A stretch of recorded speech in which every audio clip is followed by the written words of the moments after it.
വിത്ത് V സിയുടെ കൂട്ടായ്മ സംഘടിപ്പിക്കുന്ന 18ാമത്തെ വെബിനാറിലേക്ക് എല്ലാവർക്കും സ്വാഗതം. ഇന്ന് നമുക്ക് വേണ്ടി പരിസ്ഥിതി ദർശനം മലയാള കവിതയിൽ എന്ന വിഷയത്തിൽ സംസാരിക്കുന്നതിന് വേണ്ടി വന്നിരിക്കുന്നത് ജിതേന്ദ്രനാഥ് VM സാറാണ്. സാർ വനം വന്യജീവി വകുപ്പിൽ സോഷ്യൽ ഫോറസ്ട്രി ഡിവിഷനിൽ കോട്ടയത്ത് ഡെപ്യൂട്ടി റേഞ്ച് ഫോറസ്റ്റ് ഓഫീസർ ഗ്രേഡായി സേവനം അനുഷ്ഠിച്ചു വരുന്നു. തിരുവനന്തപുരം കാട്ടാക്കട സ്വദേശിയായ ഇദ്ദേഹം പാരലൽ കോളേജിൽ അധ്യാപകനായി സേവനം ചെയ്യുകയും പിന്നീട് വനം വകുപ്പിൽ ഫോറസ്റ്റ് ഗാർഡായി സേവനം ആരംഭിക്കുകയും ചെയ്തു. വർഷങ്ങളോളം ഇരവികുളം ദേശീയ ഉദ്യാനത്തിലും പെരിയാർ ടൈഗർ റിസർവിലും സേവനമനുഷ്ഠിച്ചിട്ടുണ്ട്. വനം പരിസ്ഥിതി സംബന്ധമായ വിഷയങ്ങളിൽ പ്രഭാഷണങ്ങൾ നടത്തുവാനും മലയാള സാഹിത്യത്തിലെ പരിസ്ഥിതി സംബന്ധമായ വിഷയങ്ങൾ കൈകാര്യം ചെയ്യുവാനും പ്രാവീണ്യമുള്ള ജിതേന്ദ്രനാഥ് സാറിനെ ഈ വെബിനാറിലേക്ക് സ്വാഗതം ചെയ്യുന്നു. ഇവിടെ കൂടിച്ചേർന്നിട്ടുള്ള എല്ലാ വ്യക്തികളെയും വോക്ക് വിത്ത് വി സിയുടെ പേരിൽ സ്വാഗതം ചെയ്യുന്നു. It's over to U.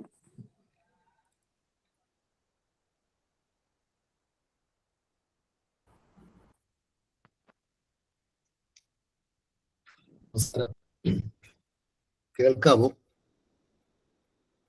കേൾക്കാം സാർ.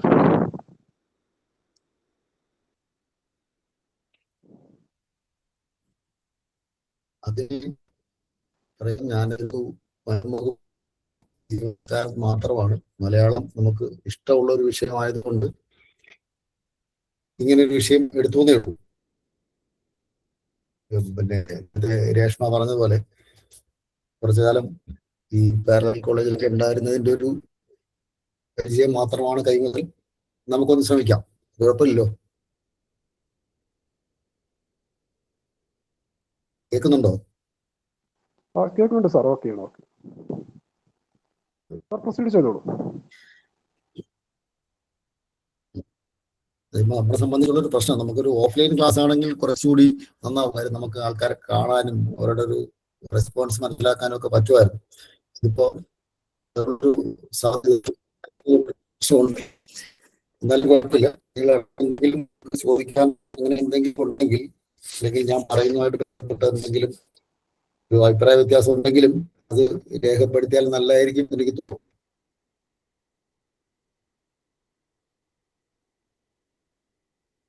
അങ്ങനെ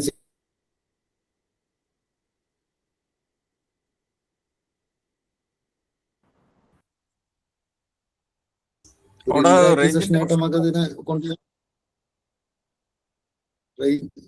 ഇങ്ങനെ ഇപ്പൊ കിട്ടുന്നുണ്ടോ? കുറച്ചൊരു ബ്രേക്ക് ആവുന്നുണ്ടോ സംശയം? ചെറുതായിട്ട് ബ്രേക്ക് ആവുന്നുണ്ട് സാർ.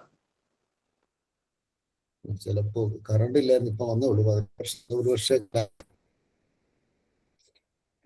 എന്തായാലും 8 മണിയായപ്പോ കറണ്ട് വന്നു എന്നുള്ളൊരു സമാധാനമുണ്ട്.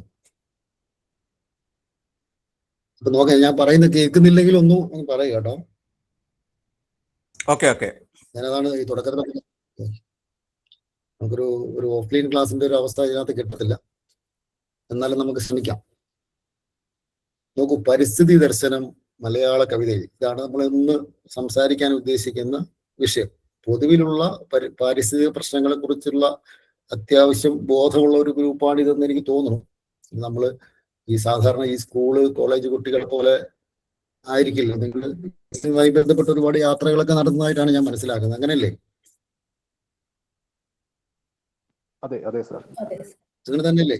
അതെ ഒരുപാട് പരിസ്ഥിതി ബന്ധപ്പെട്ട നടത്തങ്ങൾ ഞങ്ങൾ നടത്താറുണ്ട്. ഓക്കെ. എങ്ങനെയാണ് നമ്മൾ ഈ പാരിസ്ഥിതിക നടത്തം മാത്രമാണോ നിങ്ങൾ ചെയ്യാറ്, അതോ മറ്റെന്തെങ്കിലും പ്രവർത്തനങ്ങൾ ഇതുമായിട്ട് ബന്ധപ്പെട്ടുണ്ടോ?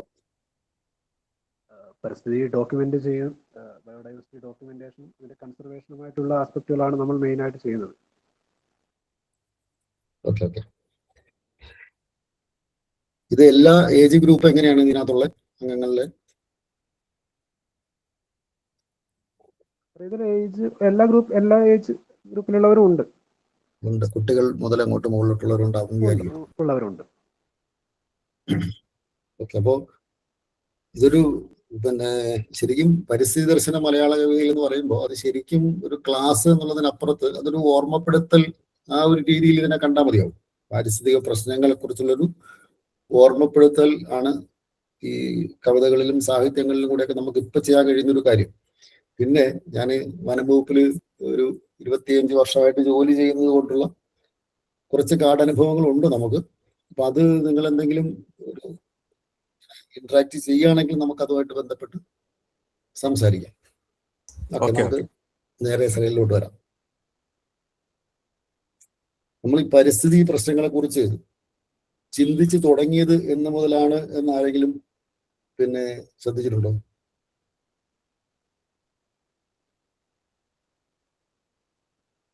പാരിസ്ഥിതിക പ്രശ്നങ്ങളെ കുറിച്ച് നമ്മൾ ചിന്തിച്ചു തുടങ്ങിയത് എപ്പോഴും മുതലായിരിക്കും എന്നൊരു ഐഡിയ ഉണ്ടോ ആർക്കെങ്കിലും?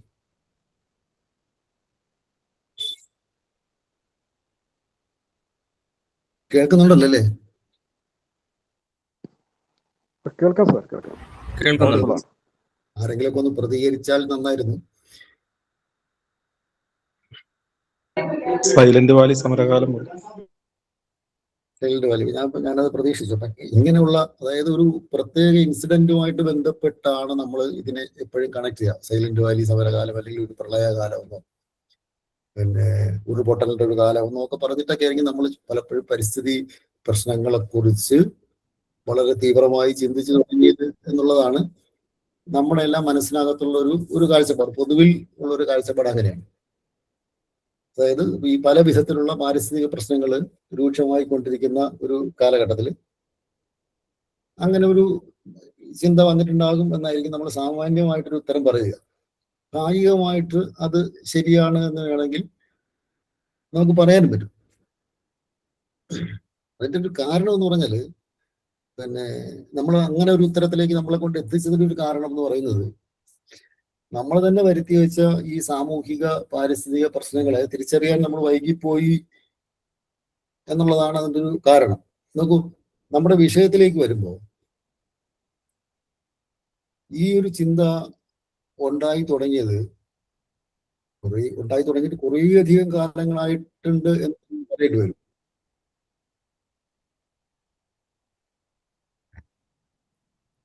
പുരാണങ്ങളിൽ മുതൽ ഈ ഒരു ചിന്തയുണ്ട്. ഞാൻ ഈ കാണിച്ചിരിക്കുന്ന ശ്ലോകം നിങ്ങൾ ആരെങ്കിലും കേട്ടിട്ടുണ്ടാവോ, കണ്ടിട്ടുണ്ടാവോ? മാ നിഷാദ പ്രതിഷ്ഠാന്തം അശ്വതി സമാഹ യക്രൗഞ്ച മിഥുനാദേകം അവധി കാമമോഹിതം. കേട്ടിട്ടുണ്ടാവോ? കേട്ടിട്ടുണ്ട്. ഇത് എഴുതിയത് ഇത് ആരുടെ വരികളാണെന്നറിയാവോ? വാൽമീകിയുടെ. നോക്കുമ്പോൾ ആ കാലം മുതൽ ഒരു പാരിസ്ഥിതിക ചിന്ത ഉണ്ടായിരുന്നു എന്ന് വേണം നമ്മൾ മനസ്സിലാക്കാൻ. ഈ വരികളുടെ അർത്ഥം എന്ന് പറയുന്നത്, ക്രൗഞ്ച മിഥുനങ്ങളിൽ കാമമോഹിതമായ ഒന്നിനെ വധിച്ചുവല്ലോ, അല്ലയോ കാട്ടാള, നിനക്ക് ചിരപ്രതിഷ്ഠ ഉണ്ടാവാതിരിക്കട്ടെ എന്നാണ് അർത്ഥം. മാ നിഷാദ, അരുത് കാട്ടാള എന്നർത്ഥം. ക്രൗഞ്ച പക്ഷികൾ അന്നേ ഒരുപക്ഷെ എൻഡേഞ്ചേർഡ് ആയിരുന്നിരിക്കണം എന്നാണ് അതിൽ നിന്ന് നമുക്ക് മനസ്സിലാക്കേണ്ട. ഒരു പരിസ്ഥിതി പ്രവർത്തകന്റെ കണ്ണിലൂടെ നമ്മൾ ഈ ശ്ലോകത്തിന് വ്യാഖ്യാനിച്ചാൽ, അങ്ങനെ വ്യാഖ്യാനിക്കാനുള്ള ഒരു സ്വാതന്ത്ര്യം ഉണ്ടല്ലോ ലിറ്ററേച്ചറിൽ, അങ്ങനെ ഒരു സ്വാതന്ത്ര്യം ഉണ്ട്. അതായത് പിന്നെ ഈ കവിത ഉണ്ടായ സമയത്ത് അല്ലെങ്കിൽ അതിന് ശേഷവും ഈ കവിതയെ വ്യാഖ്യാനിച്ചതിന് നമ്മൾ കാമമോഹിതം എന്ന വാക്കിനാണ് പ്രാധാന്യം കൊടുത്തത്. കാമമോഹിതം എന്നുള്ള വാക്കിന് പ്രാധാന്യം കൊടുത്തതിൽ തെറ്റൊന്നുമില്ല. പക്ഷേ നമ്മളിതിനെ എപ്പോഴും കവിതകളെ നമ്മൾ ഏത് ആംഗിളിൽ നോക്കി കാണുന്നുവോ അതിനനുസരിച്ച് നമുക്ക് വ്യാഖ്യാനിച്ചെടുക്കാൻ പറ്റും എന്നുള്ളൊരു സ്വാതന്ത്ര്യം ഉള്ളതുകൊണ്ട് ഈ കവിതയെ ഒരു പരിസ്ഥിതി ചിന്തകൻ വ്യാഖ്യാനിച്ചാൽ, അല്ലെങ്കിൽ പരിസ്ഥിതി ചിന്തകന്റെ കണ്ണിലൂടെ ഈ കവിതയെ നമ്മൾ നോക്കി കാണാൻ ശ്രമിച്ചാൽ, ക്രൗഞ്ചപ്പക്ഷി അന്ന് എൻഡേഞ്ചേർഡ് ആയിരുന്നിരിക്കണം. ഇന്ന് ക്രൗഞ്ചപ്പക്ഷി ഉണ്ടോ? എവിടെയെങ്കിലും കേട്ടിട്ടുണ്ടോ നിങ്ങൾ ക്രൗഞ്ചപ്പക്ഷികളെ കുറിച്ച്? ഇല്ല. നോർത്ത് ഇന്ത്യയിൽ സമാനമായ പിന്നെ ഒരു ജീവികൾ ഉണ്ട് എന്നൊക്കെ പറയപ്പെടുന്നെങ്കിലും ശരിക്കുള്ള ക്രൗഞ്ചപ്പക്ഷി ഇന്നുണ്ടോ എന്ന് സംശയമാണ്. അപ്പോ വംശനാശ ഭീഷണി നേരിടുന്ന ഒരു ജീവിതത്തിനെ കൊല്ലാൻ ഒരു വനവേടൻ ശ്രമിച്ചപ്പോ കവിയുടെ വായിൽ നിന്ന് വീണ ഒരു ശാപവചസ് ആയിക്കൂടെ ഈ കവിത? അങ്ങനെയാണെങ്കിൽ അന്ന് മുതൽ ഒരു കുറിച്ചൊരു കൺസേൺ ആയിരുന്നു എന്നല്ലേ നമ്മൾ മനസ്സിലാക്കേണ്ടത്. കവിത എങ്ങനെ വ്യാഖ്യാനിക്കുന്നതിൽ എന്തെങ്കിലും കുഴപ്പമുണ്ടോ? നിങ്ങൾക്ക് അങ്ങനെ ഒരു തോന്നുന്നുണ്ടോ? ഇല്ല. ഈ ഗ്രൂപ്പിനകത്ത് ഇടയ്ക്ക് നോക്കിയിട്ട് ഈ ഗ്രൂപ്പിനകത്ത് എഴുത്തുകാരോ സാഹിത്യകാരന്മാരോ അങ്ങനെ അറിയുണ്ടോ?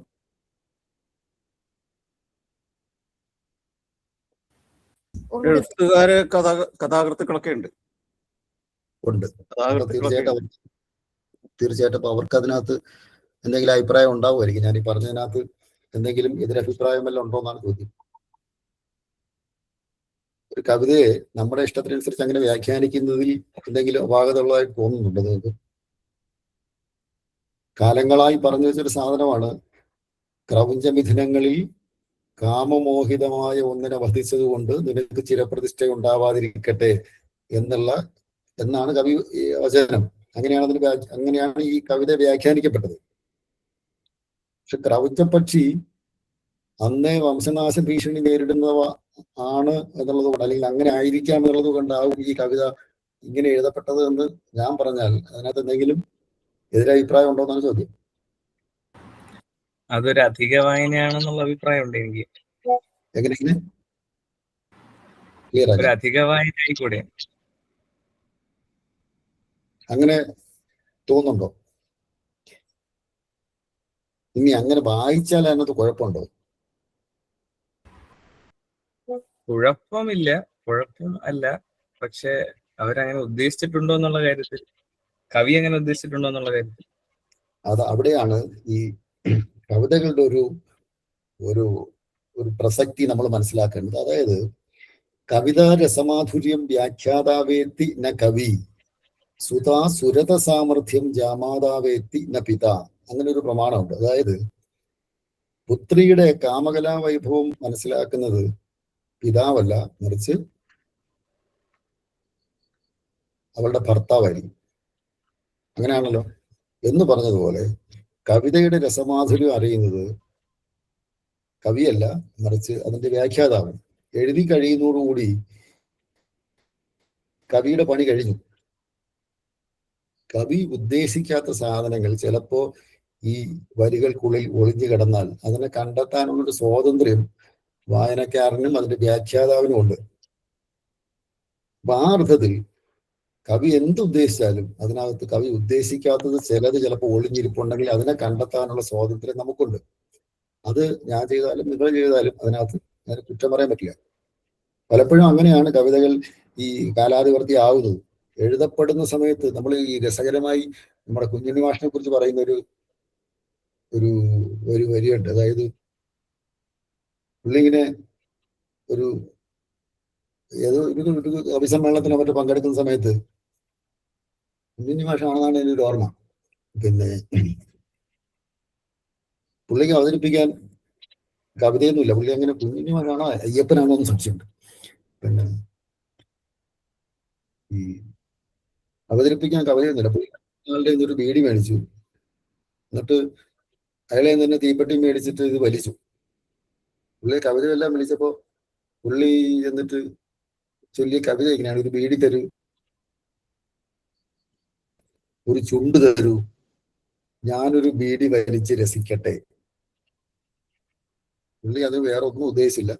മറ്റയാളെന്നൊരു ബീഡിയും മേടിച്ചു, ഒരു സിഗരറ്റും ഒരു തീപ്പെട്ടി മേടിച്ചു, അത് കത്തിച്ച് വലിച്ചിട്ട് പുള്ളി വെറുതെ ഒരു സാധനം പറഞ്ഞതാണ്. പക്ഷെ അതിനെ പിന്നെ കേട്ടോണ്ടിരുന്ന ആൾക്കാരും അതിനെ വ്യാഖ്യാനിച്ച ആൾക്കാരും പറഞ്ഞത് ഈ നിരൂപകന്മാരെ വിമർശിച്ചതാണ് പുള്ളി എന്നാണ്. ഒരു കവി അല്ലെങ്കിൽ ഒരു കഥാകൃത്ത് കഷ്ടപ്പെട്ട് ഒരു കഥയൊക്കെ എഴുതിയിട്ട് അല്ലെങ്കിൽ കവിത എഴുതിയിട്ട് പിന്നെ പ്രസിദ്ധീകരിക്കുമ്പോൾ അതിനെ വായിച്ചിട്ട് ഒരു പണിയും ചെയ്യാതെ അതിനെ വായിച്ചിട്ട് ഈ വിമർശിക്കുന്ന വിമർശകന്മാർക്കിട്ട് പണി കൊടുത്തതാണെന്നുള്ള രീതിയിൽ അത് വ്യാഖ്യാനിക്കപ്പെട്ടു. കവിത അങ്ങനെ ആ കവിത ശ്രദ്ധിക്കപ്പെടുകയും ചെയ്തു. അതൊരു കവിതയെ ശരിക്കും കവിതയായി മാറി. അതുകൊണ്ട് ഈ കവിതാ രസമാധുര്യം വ്യാഖ്യാതാവേത്തി ന കവി എന്ന പ്രമാണം അനുസരിച്ച് കവിതകളെ നമുക്ക് സൗകര്യാർത്ഥം വ്യാഖ്യാനിക്കാൻ ഉള്ള സ്വാതന്ത്ര്യം ഉണ്ട് എന്നാണ് ഞാൻ വിചാരിക്കുന്നത്. അത് തന്നെയാണ് ശരി എന്ന് എനിക്ക് തോന്നുന്നു. ഇനി അതുപോട്ടെ, നമുക്ക് പിന്നെ ഒരു പക്ഷേ ക്രമപക്ഷി അങ്ങനെ ആയിരുന്നിരിക്കാം, അങ്ങനെ എന്തെങ്കിലും കിട്ടുമല്ലോ. അങ്ങനെ ആയിപ്പോയി. വാൽമീകിയുടെ കാലത്ത് ജീവിച്ചിരുന്ന ആയിരുന്നില്ല. വാൽമീകി അഭിപ്രായം ചോദിച്ചപ്പോൾ അങ്ങനെയാണോ ഉദ്ദേശിച്ചത് എന്ന് പറയാൻ തക്കവണ്ണമുള്ള ആരും ഇല്ലല്ലോ. അതുകൊണ്ട് തന്നെ ഒരുപക്ഷെ ഇങ്ങനെ ആകാം ഉദ്ദേശിച്ചത് എന്ന് നമുക്ക് തോന്നും. അപ്പൊ നമ്മൾ ഏത് കണ്ണിലൂടെയാണോ ഇതിനെ നോക്കി കാണുന്നത്, അതിനനുസരിച്ച് നമുക്ക് കാഴ്ചകളെ കാണാൻ പറ്റും എന്നുള്ളതാണ് ഈ കവിതകളുടെയും കഥകളുടെയും ഒക്കെ ഒരു പ്രത്യേകത. ഒരുപക്ഷെ ഈ തെളിച്ചു പറയുന്നതിനേക്കാൾ കൂടുതൽ ഈ പലതും ഈ വരികൾക്കിടയിൽ ഒളിപ്പിച്ച് വെക്കുന്ന ഒരു സൂത്രപ്പണി എഴുത്തുകാരുടെ കയ്യിലുണ്ട്. ആ സൂത്രപ്പണിയെ കണ്ടെത്തുമ്പോഴാണ് ആ കവിതയ്ക്ക് പിന്നെ ഭംഗി ഉണ്ടാവുന്നത്, അത് ആസ്വാദ്യകരമാകുന്നത്. അപ്പൊ ഞാൻ പറഞ്ഞു വന്ന് ഇത്രയേ ഉള്ളൂ. നിങ്ങളതിനെ പിന്നെ ഏതർത്ഥത്തിലെടുത്താലും കുഴപ്പമില്ല. ഇതിനകത്ത് ഇങ്ങനെ ഒരു വ്യാഖ്യാനത്തിനുള്ള ഒരു സ്വാതന്ത്ര്യം കൂടി, ഒരവസ്ഥ കൂടി ഉണ്ട്. നമ്മൾ ഏത് കഥകളും കവിതകളും ഒക്കെ എടുത്ത് വായിച്ചാലും നമുക്കിത് ഈ ഒരു കാഴ്ച നമുക്ക് കാണാൻ പറ്റും. നമുക്ക് പഴയ കാലങ്ങളിൽ, അതായത് ഇതിപ്പോ പിന്നെ വാൽമീകിയുടെ ഇതാണ്. അപ്പൊ വാൽമീകിയുടെ രാമായണത്തിലായാലും ശരി, പിന്നെ മഹാഭാരതത്തിലായാലും ശരി, മറ്റേ എന്താ ആരണ്യകാണ്ഡവും വനപർവവും ഒക്കെ നമ്മൾ പിന്നെ കേട്ടിട്ടുണ്ടാവും ഇല്ലേ? അതിനകത്ത് തന്നെ ഉണ്ട് വനപർവം അല്ലെങ്കിൽ ആരണ്യകാണ്ഡം, എല്ലാം കാടുമായിട്ട് കണക്ട് ചെയ്ത് നിൽക്കുന്ന സാധനങ്ങളാണ്. എന്ന് പറഞ്ഞാൽ ഈ പരിസ്ഥിതി ഇല്ലാണ്ട് പിന്നെ നമുക്ക് പറ്റില്ല എന്നുള്ളൊരു കാലം, അല്ലെങ്കിൽ കഥകളും കവിതകളും ജീവിതവും ഒക്കെ തന്നെ ഉണ്ടായത് പിന്നെ കാട്ടിലും ഈ പ്രകൃതിയുടെ വഴിത്തട്ടിലും ഒക്കെ ആയിരുന്നു എന്നാണ് നമ്മൾ മനസ്സിലാക്കേണ്ടത്. നമുക്ക് രാമായണത്തിലെ ആരണ്യകാണ്ഡവും പിന്നെ മഹാഭാരതത്തിലെ വനപർവവും ഒക്കെ നമുക്ക് വനവും പരിസ്ഥിതിയും ഒക്കെ നമ്മുടെ നിത്യജീവിതത്തിൽ പിന്നെ നിറഞ്ഞു നിന്നിരുന്നു എന്നുള്ളതാണ്. രാമനും ഈ സീതയും ഒക്കെ പ്രവേശിക്കുന്ന കാട് ആതപഹീനമാണ് എന്ന് പറയുന്നുണ്ട്. ആതപഹീനം എന്ന് വെച്ചാല് ചൂടില്ലാത്തത്. അതിന് ഈ ചൂടില്ലാത്ത ഒരവസ്ഥ ഉണ്ടാകണമെങ്കിൽ നമ്മളൊരു മരം എടുത്ത് പരിശോധിച്ച് നോക്കിയാൽ പോലും നമുക്ക് ആ ഒരു കാഴ്ച കാണാൻ പറ്റും. അതിന് വലിയൊരു കാട് തന്നെ വേണമെന്നൊന്നും ഇല്ല. നമ്മൾ നല്ല ഈ എന്താ വെയിലുള്ള സമയത്ത് ഒരു മരത്തിന്റെ ചുവട്ടിലിരിക്കുമ്പോൾ കിട്ടുന്ന ഒരു അവസ്ഥ ഒരു പക്ഷേ AC ഉള്ള ഒരു റൂമിനകത്ത് ഇരുന്നാൽ കിട്ടണമെന്നില്ല. അതിന്റെ മുകളിൽ പറഞ്ഞിരിക്കുന്ന ഒരു സാധനം ശീതകാലേ ഭവത്യുഷ്ണം ഉഷ്ണകാലേതു ശീതളം. ഇത് മഴമംഗലത്തിന്റെ ഭാഷാ നൈഷധം ചമ്പൂല് പറയുന്നുണ്ട്. കൂബോധകം ഛായ ഗൃഹാന്തം തരുണീസ്ഥലം ശീതകാലേ ഭവത്യുഷ്ണം ഉഷ്ണകാലേതു ശീതളം. അങ്ങനെയാണ് ആ ശ്ലോകം പറയുന്നത്. ഭൂബോധകം വടച്ഛായ ഗൃഹാന്തം തരുണീസ്ഥലം ശീതകാലേ ഭവത്യുഷ്ണം ഉഷ്ണകാലേതു ശീതളം. ഭൂബോധകം എന്ന് വെച്ചാല് കൂപം കിണറ്, കൂബോധകം ഉദകം എന്ന് വെച്ചാല് വെള്ളം, കൂബോധകം കിണറ്റിലെ വെള്ളം, വടച്ഛായ മരത്തിന്റെ തണൽ, ഗൃഹാന്തം വീടിന്റെ ഉൾഭാഗം. ഗൃഹാന്തം എന്ന് ഉദ്ദേശിക്കുന്നത് നമ്മൾ ഇന്നത്തെ ഈ കോൺക്രീറ്റ് ഇട്ട വീടല്ല ഉദ്ദേശിക്കുന്നത്, അന്നത്തെ ഓലമേഞ്ഞ വീടുകളാണ് ഉദ്ദേശിക്കുന്നത്. അപ്പൊ പിന്നെ ആ ഗൃഹാന്തം, പിന്നെ തരുണീസ്ഥാനം സ്ത്രീകളുടെ മാറിടം. ഇത് നാലും ശീതകാലേ ഭവത്യുഷ്ണം ഉഷ്ണകാലേതു ശീതളം.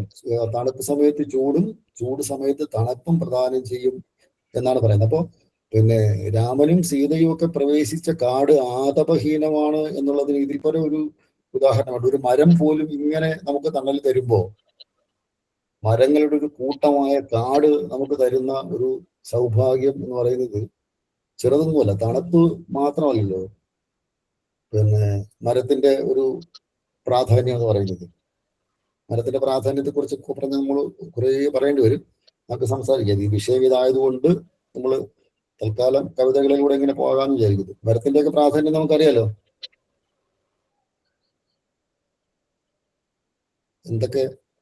എന്തൊക്കെ സേവനങ്ങളാണ് മരം നമുക്ക് തരുന്നത്? നമ്മൾ അങ്ങനെ ചിന്തിച്ചിട്ടുണ്ടോ? എല്ലാവരും ഒക്കെ ഉണ്ടല്ലോ അല്ലേ?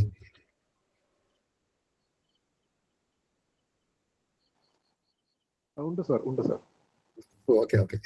പിന്നെ ഒരു മരത്തിന്റെ പ്രാധാന്യത്തെ കുറിച്ച് നമ്മൾ പിന്നെ പറയുമ്പോൾ ഇപ്പൊ നമ്മളൊരു തണുപ്പ് കാണിക്കാൻ വേണ്ടിയിട്ട് ഞാൻ ഒരു ചിത്രം വരയ്ക്കുന്നുള്ളൂ. ചൂട് സമയത്ത് തണുപ്പും തണുപ്പ് സമയത്ത് ചൂടും തരുന്നു എന്നുള്ളത് മാത്രമല്ല, പക്ഷിമൃഗാദികൾക്ക് വാസസ്ഥാനം ഒരുക്കുന്നു.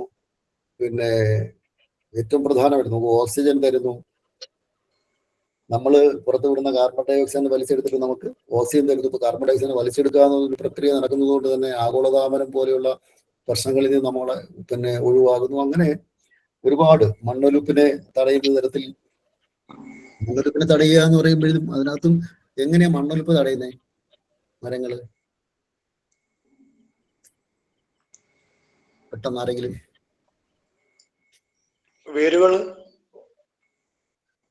വേരുകൾ കൊണ്ട് നമ്മൾ അങ്ങനെയാണ് ഇതിനെ പ്രത്യക്ഷത്തിൽ മനസ്സിലാക്കിയത്. പക്ഷെ സാധാരണ പിന്നെ അതിശക്തിയായി പെയ്യുന്ന മഴ ഭൂമിയിലേക്ക് നേരെ പതിച്ചാൽ ഈ വേരുകൾക്ക് ഒരുപക്ഷെ ഈ മണ്ണിനെ പിടിച്ചു നിർത്താൻ കഴിഞ്ഞെന്ന് വരില്ല. മണ്ണ് പാറ പൊടിഞ്ഞ മണ്ണുണ്ടാകുന്നത് നമുക്കറിയാം. അത് പാറ പൊട്ടിച്ച മണ്ണുണ്ടാവില്ല എന്ന് നമുക്കറിയാം. അത് സ്വാഭാവികമായി മണ്ണും പിന്നെ മഞ്ഞും മഴയും വെയിലും ഒക്കെ ഏറ്റ്, കാറ്റും ഒക്കെ ഏറ്റ് ഇത് പൊടിഞ്ഞ് മണ്ണായി വരുന്നതിന് ഏകദേശം 300 മുതൽ 600 വരെ വർഷങ്ങൾ വേണ്ടി വരും ഒരു ഘന ഇഞ്ച് മണ്ണ് രൂപം കൊള്ളാൻ എന്നാണ് കണക്ക്. അപ്പൊ അങ്ങനെയാണെങ്കിൽ ഇത്രയും മണ്ണ് ഒലിച്ചു പോകാതെ സംരക്ഷിച്ച് നിർത്തുക എന്ന് പറയുന്ന ഒരു പരമപ്രധാനമായ ഒരു പണി ഈ വൃക്ഷങ്ങൾ ചെയ്യുന്നുണ്ട്. ഇത് വെറും വേരുകൾ കൊണ്ടല്ല. നമ്മൾ ഭഗീരഥന്റെ കഥ കേട്ടിട്ടുണ്ടോ? ഭഗീരഥന്റെ കഥ കേട്ടിട്ടുണ്ടോ? ഭഗീരഥ പ്രയത്നം എന്നൊരു പ്രയോഗം കേട്ടിട്ടുണ്ടോ? കേട്ടിട്ടുണ്ട്. ഭഗീരഥ പ്രയത്നം എന്ന് പറയുന്നത്, ഭഗീരഥൻ എന്ന് പറയുന്ന രാജാവ് അദ്ദേഹത്തിന്റെ പൂർവികന്മാർക്ക് മോക്ഷം കിട്ടുന്നതിന് വേണ്ടിയിട്ട് എന്താണ് മാർഗം എന്ന് അന്വേഷിച്ച് ബ്രഹ്മാവിനെ മറ്റോ തപസ് ചെയ്തു. അപ്പൊ അദ്ദേഹം പറഞ്ഞു, സ്വർഗലോകത്തിലെ നദിയായ ഗംഗയെ ഭൂമിയിലേക്ക് കൊണ്ടുവന്നാൽ ഇവർക്ക് ഈ ആത്മാവിന് പരേതർക്ക് മോക്ഷം കിട്ടും. ഇദ്ദേഹം നേരെ ഗംഗയെ തപസ് ചെയ്തു. അപ്പൊ ഗംഗ പ്രത്യക്ഷപ്പെട്ടു. ഗംഗ പറഞ്ഞു, ഞാൻ വരാം, പക്ഷെ എന്റെ പാദപതനം താങ്ങാനുള്ള കരുത്ത് ഭൂമിക്കില്ല. അതിനെന്തെങ്കിലും ഒരു സംവിധാനം ഉണ്ടാക്കിയാൽ എനിക്ക് വരുന്നതുകൊണ്ട് വിരോധമൊന്നും ഇല്ലാതെ വരും. അപ്പൊ അങ്ങനെ പിന്നെ ഇദ്ദേഹം പരമശിവൻ പറഞ്ഞു, കുഴപ്പമില്ല, എന്റെ തലയിലേക്ക് ചാടിക്കോളാൻ പറഞ്ഞു. അങ്ങനെ വീണ്ടും ഗംഗയെ വിളിച്ചു. ആയിരക്കണക്കിന് വർഷം തപസ് ചെയ്തിട്ടാണ് പറയുന്നത്. അതുകൊണ്ടാണ് എന്ന് പറയുന്ന കാലത്ത് പരിശ്രമത്തിന്. അപ്പൊ ഗംഗയെ വിളിച്ചു പറഞ്ഞു, കാര്യം പറഞ്ഞപ്പോ ഗംഗയ്ക്ക് ഒരല്പം അഹങ്കാരം തോന്നി എന്നാണ്. അതായത് ഈ ദേവകൾ പോലും പാദം പണിയാൻ ഒരവസരം കാത്തിരിക്കുന്ന പരമശിവന്റെ പിന്നെ തലയിൽ ചവിട്ടാനാണ് അവസരം കിട്ടിയിരിക്കുന്നത്. പരമശിവന്റെ കാലി തൊടാൻ മറ്റു ദേവതകൾ പോലും ഇങ്ങനെ ആഗ്രഹിച്ചിരിക്കുന്നത് തലയിൽ ചവിട്ടാൻ അവസരം കിട്ടും. സ്വാഭാവികമായി ഒരു അഹങ്കാരം ഉണ്ടാവുള്ളൂ. അപ്പൊ അങ്ങനെ മതഭരിതയായി ഗംഗ താഴേക്ക് വന്നു. അങ്ങനെ ഗംഗയുടെ മാനസികാവസ്ഥ മനസ്സിലാക്കിയിട്ട് പരമശിവൻ തന്റെ ജട അഴിച്ചിട്ട് വന്നു. അതിലെത്തിയപ്പോ ഇടയിൽ പിടിച്ച് കെട്ടി വെച്ചിട്ട് ഇനി മര്യാദ കുളം പറഞ്ഞു എന്നൊക്കെയാണ് കഥ പറഞ്ഞതിന്റെ കാരണം. ഇവിടെ ഭൂമിയിൽ പരമശിവന്റെ റോൾ അഭിനയിക്കുന്നത് ഈ വൃക്ഷങ്ങളാണ്. വൃക്ഷത്തലപ്പുകളിൽ വീഴുന്ന ഈ മഴ അത് എത്ര ശക്തി പെയ്താലും താഴേക്ക് വരുന്നത് വളരെ സൗമ്യമായിട്ടായിരിക്കും.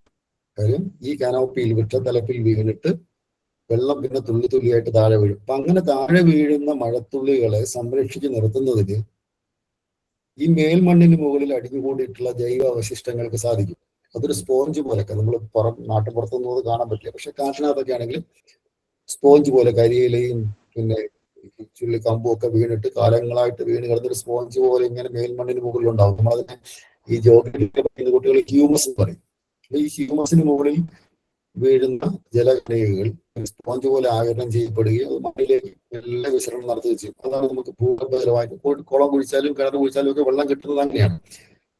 മരം പെയ്യുന്നത് പിന്നീടാണ് എന്നൊരു പ്രയോഗം തന്നെയുണ്ട്. അതുകൊണ്ടാണ്. അതായത് ആദ്യം നമ്മൾ ഈ ആകെ വെള്ളം കുടിക്കുന്നത് പോലെ ആദ്യം തുമ്പിക്ക് വേണ്ടി വലിച്ചെടുക്കും, പിന്നെ രണ്ടാമത് വായിക്കാത്ത ഒഴിച്ച് കുടിക്കും എന്ന് പറഞ്ഞതുപോലെ, അതുകൊണ്ടാണല്ലോ ആനയെ നമ്മൾ ദിവം എന്നൊക്കെ പറയുന്നത്. എന്ന് പറയുന്നത് പോലെ ഈ മരങ്ങൾ ആദ്യം ഈ വെള്ളത്തിനെ ഏറ്റുവാങ്ങി, മഴയെ ഏറ്റുവാങ്ങി, പിന്നെ മെല്ലെ ഭൂമിയിലേക്ക് പിന്നെ അങ്ങ് വിട്ടുകൊടുക്കുകയും ചെയ്യും. അതാണ് ഇവിടെ സംഭവിക്കുന്നത്. അപ്പൊ അങ്ങനെ വരുന്നത് കൊണ്ടാണ് നമുക്ക് പിന്നെ എന്താ പറയുന്നത്, ഈ വേരുകൾക്ക് മണ്ണിനെ പിടിച്ച് സാധിക്കുന്നത്. അല്ലാത്ത പക്ഷം ഒരുപക്ഷെ വേരോടുകൂടി കടപുഴുകി ഇപ്പം താഴേക്ക് പോകാനാണ് സാധ്യത അധികവും. അതുകൊണ്ടാണ് നമ്മളൊരു വൃക്ഷ തലപ്പ് പോലും മുറിക്കുമ്പോൾ ഒന്നുകൂടി ആലോചിക്കണം എന്ന് പറയുന്നത്. നോക്കൂ, ഇത് മറ്റൊരു ഈ ശ്ലോകം നിങ്ങൾ കേട്ടിട്ടുണ്ടോ? രാമം ദശരഥം വിദ്ധി മാം വിദ്ധി ജനകാത്മജാം അയോധ്യാം അടവി വിദ്ധി ഗച്ഛ താത യഥാസുഖം. കേട്ടിട്ടുണ്ടോ? കേട്ടിട്ടുണ്ട്. ഏ ഉണ്ട്, കേട്ടിട്ടുണ്ട്. അപ്പോ വനയാത്രയ്ക്ക് പുറപ്പെടുന്ന സമയത്ത് ലക്ഷ്മണനോട് പിന്നെ ലക്ഷ്മണന്റെ അമ്മ സുമിത്ര പറഞ്ഞു കൊടുക്കുന്നൊരു ഉപദേശമാണിത്. അതിനകത്ത് ഒരുപാട് അർത്ഥതലങ്ങളുണ്ട്. പിന്നെ രാമം ദശരഥം വിദ്ധി എന്ന് വെച്ചാല് രാമന് പിതാവായിട്ട് കാണണം, ദശരഥനായിട്ട് കാണണം. മാം വിദ്ധി ജനകാത്മജാം, ജനകാത്മജയെ അമ്മയായിട്ട് കാണുക, സീതയെ അമ്മയായിട്ട് കാണണം. അയോധ്യാം അടവീം വിദ്ധി, കാടിനെ അയോധ്യ ആയിട്ട് കാണാം. അങ്ങനെ അച്ഛനോടൊപ്പം പോയി വരിക എന്നുള്ളൊരു പിന്നെ അർത്ഥത്തിൽ. അപ്പൊ ഇത് രാമായണത്തിലെ ഏറ്റവും നല്ല ഒരു ശ്ലോകമായിട്ടാണ് ഈ ശ്ലോകത്തിനെ വ്യാഖ്യാനിക്കപ്പെടുന്നത്. ഇതിന് വേറെ ഒരുപാട് അർത്ഥതലങ്ങളുണ്ട്.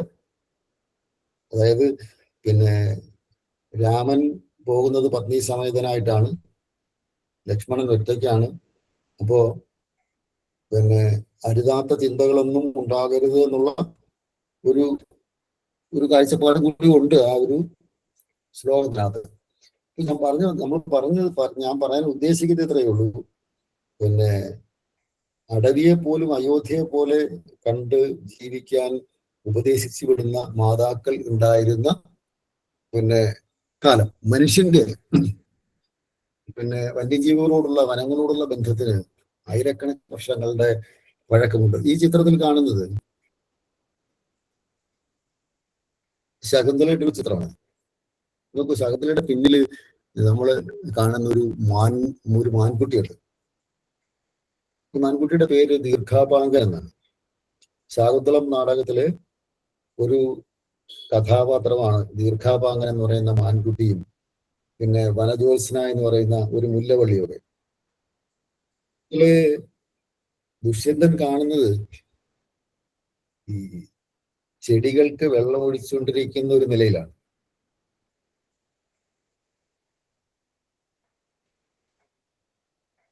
മനോഹരമായ ഒരു പ്രണയം സംഭവിക്കണമെങ്കിൽ പോലും ഈ ഒരു പച്ചപ്പും പ്രകൃതിയൊക്കെ ഉണ്ടാകണം, അല്ലെങ്കിൽ ഉണ്ടായേ മതിയാകും. ഇന്നത്തെ പ്രണയത്തിന്റെ കാര്യമല്ല പറയുന്നത്, ശരിക്കുള്ള പ്രണയത്തിന്റെ ഒരു കാര്യമാണ്. അപ്പൊ ആ തരത്തിൽ പിന്നെ ശാകുന്തളം നാടകത്തിനെ സംബന്ധിച്ച് നമ്മൾ പറയുമ്പോൾ ശാകുന്തളത്തെ കുറിച്ച് പറയുന്നത് ഇങ്ങനെയാണ്: കാവ്യേഷു നാടകം രമ്യം തത്ര ശാകുന്തളം വരം എന്നാണ്. കാവ്യങ്ങളിൽ വെച്ച് നാടകമാണ് ഏറ്റവും മനോഹരമായിട്ടുള്ളത്. അതിൽ ശാകുന്തളം പിന്നെ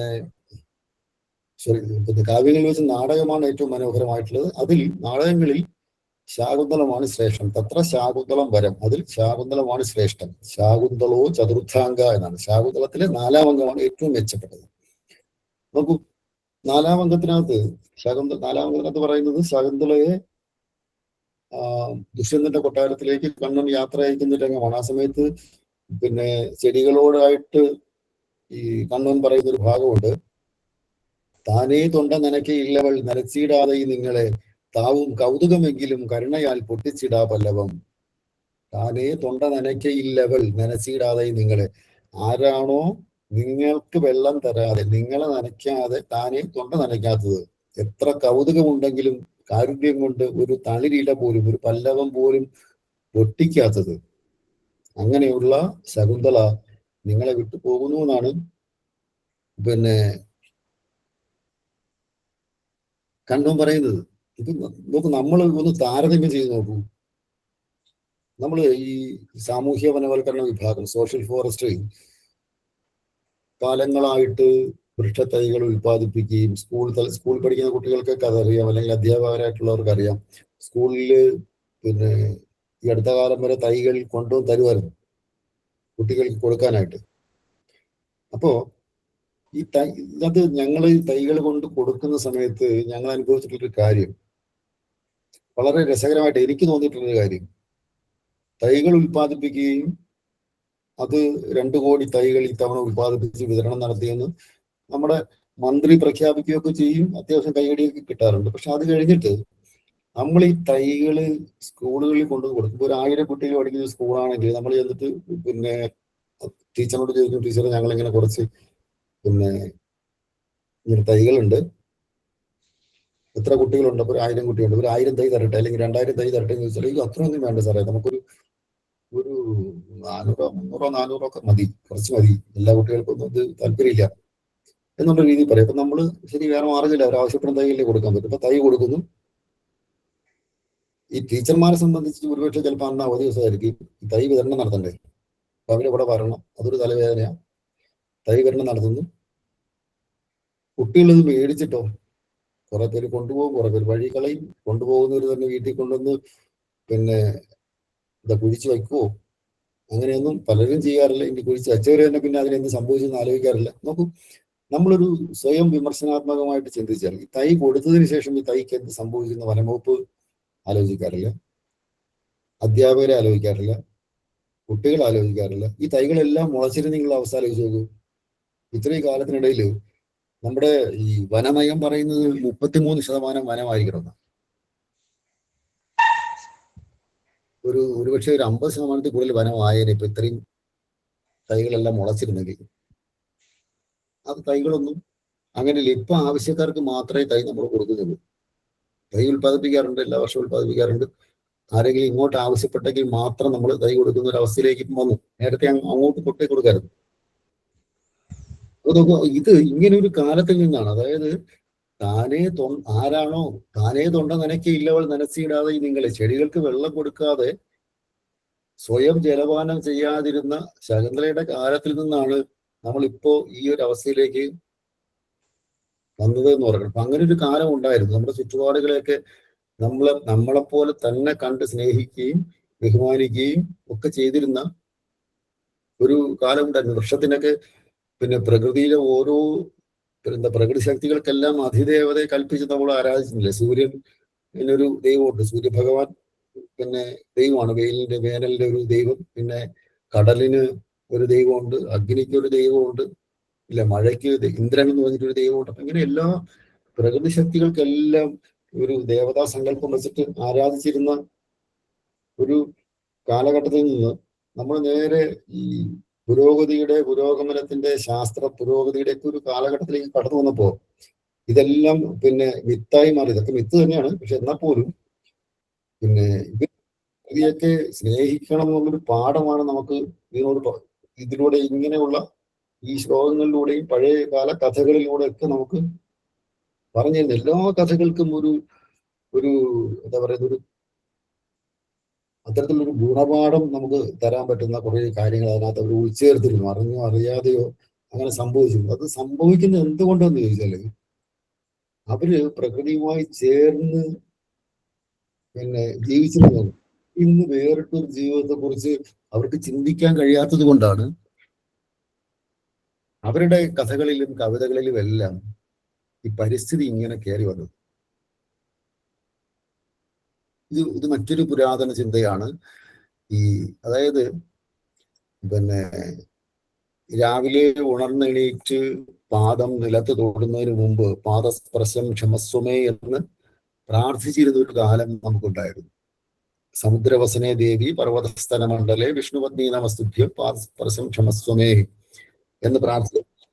അവസാനത്തെ വരി ശ്രദ്ധിച്ചാൽ മാത്രം മതി. പാദസ്പർശം ക്ഷമസ്വമേ, ഞാൻ പിന്നെ ഭൂമിയിലേക്ക് പാദം സ്പർശിക്കാൻ പോവുകയാണ്, എന്നോട് ക്ഷമിക്കണമേ എന്ന് പ്രാർത്ഥിച്ചിരുന്ന അത്ര കരുതലോടെ നമ്മൾ ഈ ഭൂമിയെ കണ്ടിരുന്ന ഒരു തലമുറയായിരുന്നു ഇവിടെ ഉണ്ടായിരുന്നത് എന്നുള്ളതാണ്. അതിൽ നിന്ന് നമ്മൾ ഒരുപാട് അങ്ങ് മാറിപ്പോയി.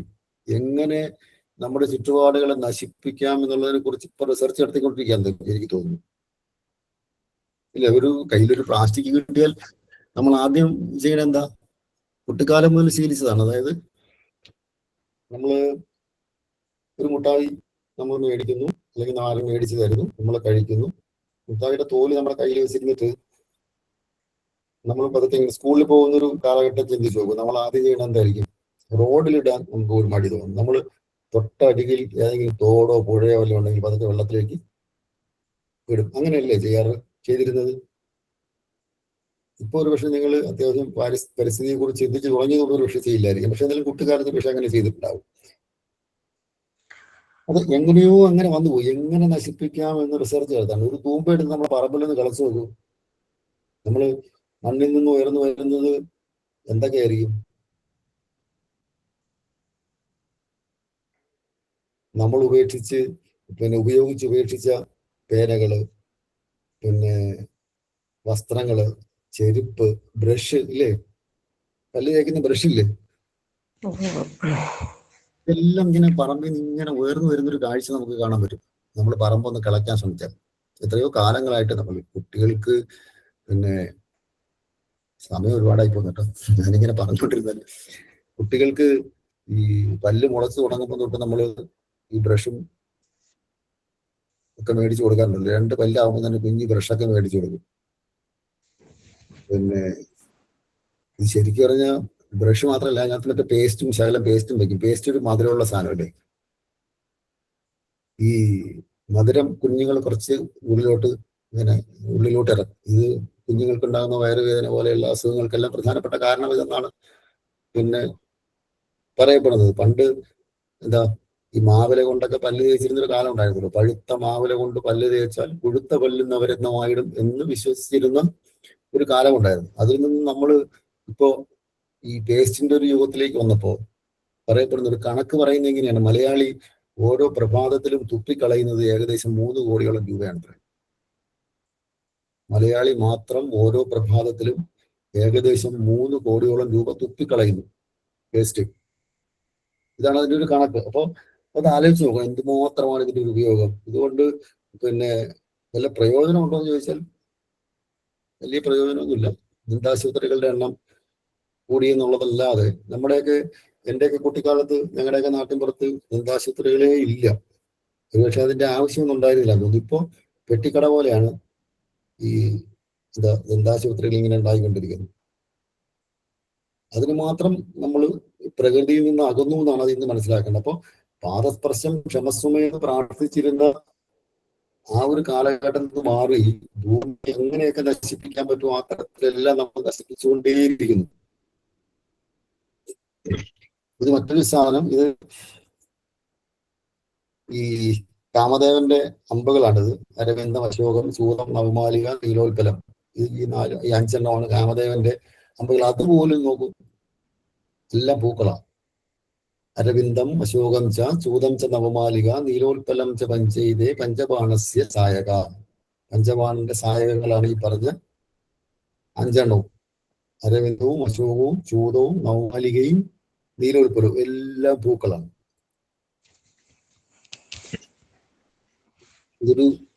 ഞാൻ സമയം 8:45 പെട്ടെന്ന് അവസാനിക്കും. നിങ്ങൾക്ക് അങ്ങനെ 9 മണിക്ക് അവസാനിക്കണമെന്നുണ്ടോ? അങ്ങനെ